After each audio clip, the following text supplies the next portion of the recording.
MacDill Air Force Base has a new commander. Colonel Kevin Ely assumed command during a ceremony on base this morning. You see Colonel Ely here.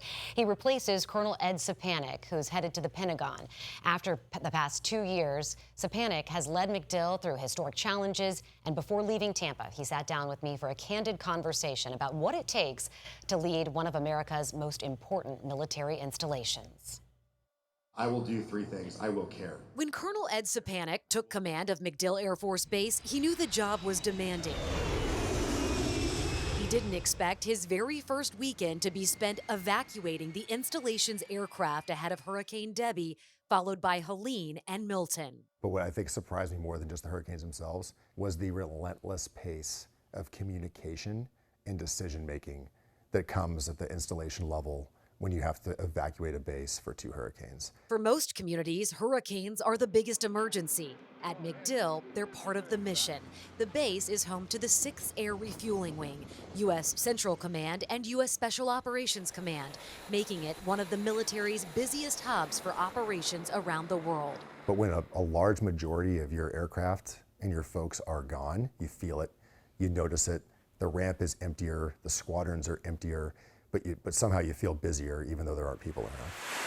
From operations in Yemen, the Caribbean, Venezuela, Iran, and the Middle East, MacDill was critical in supporting global U.S. operations. How do you handle that as a leader?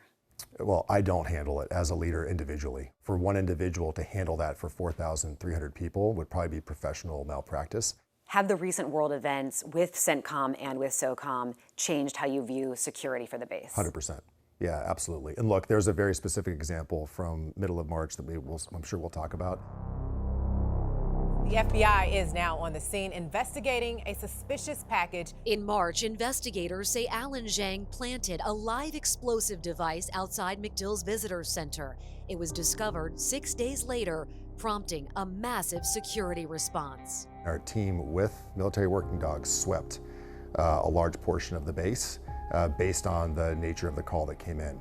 I would say that it would have been surprising if the team had thought that this thing could have been at the one facility of the 672 facilities at this base that happens to be outside the gate, and that's the Visitor Control Center. Is MacDill more secure today? It is. Yeah, I think also people are at a heightened level of awareness. Another challenge that each of his predecessors has also faced remains.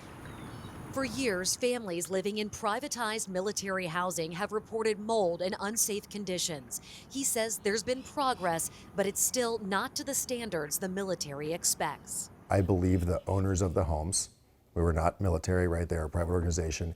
I believe they can see the corner that they need to turn, which I could not have said a year ago. And I definitely would not have said that 2 years ago. That's already now taken all the way up to the Air Force level. And so they are very well aware of the challenges at MacDill Air Force Base. So levers above me that we've campaigned for to be pulled are being pulled. The hardest chapter came this spring. Please keep these brave airmen, their families, friends, and units in your thoughts. 3 airmen assigned to MacDill were among 6 service members killed when a KC-135 crashed in Iraq during a mission supporting Operation Epic Fury. The cause of the crash remains under investigation. I think what's important for everyone to know is that they were American heroes, that they were patriots, and that they were doing a really hard thing, flying really old airplanes in a really, really tough environment. All of them were where they believed they should be, and all of them were doing the country's work. Before handing over command, Szczepanik gathered the wing one last time, not to celebrate his own tenure, but to thank the people who carried the mission forward. Thank you for signing up to do your country's work. Thank you for trusting me to lead you, the airmen, and thank you for trusting me to care for you and support you for all of the rest of that 17,000. It's been an honor and a pleasure, and I'll miss this place dearly.